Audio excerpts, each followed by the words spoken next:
Je n'ai même plus besoin de rêver. Je sais ce que ça signifie de voir quelqu'un comme moi jouer le méchant et le gentil.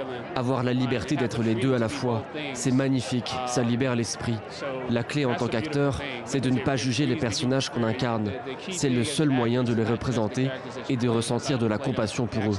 Le fait de pouvoir regarder ce film, d'expérimenter ce conflit intérieur, libère tout le monde. Pas seulement les jeunes noirs, mais les jeunes de toutes les origines. Bonsoir Marie. Bonsoir Sylvia.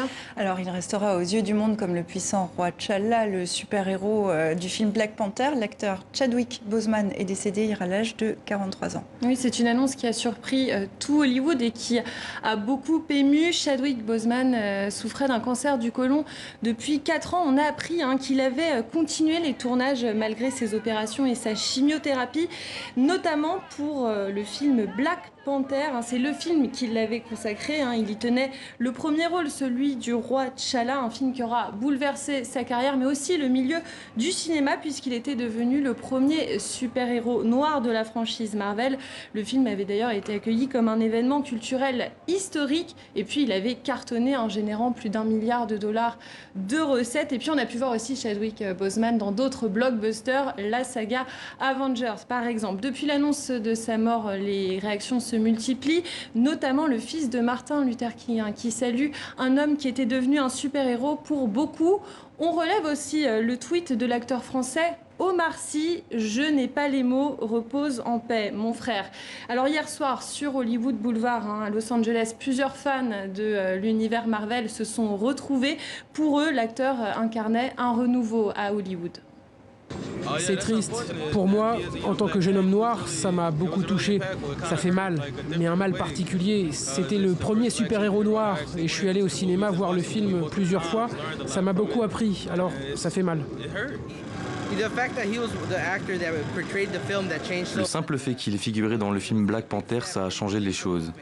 C'était un grand pas en avant pour le mouvement en faveur de la diversité, de voir une personne de couleur représentée et jouer le rôle principal dans un film de super-héros. Il va rester comme l'un des plus grands super-héros. C'est juste formidable.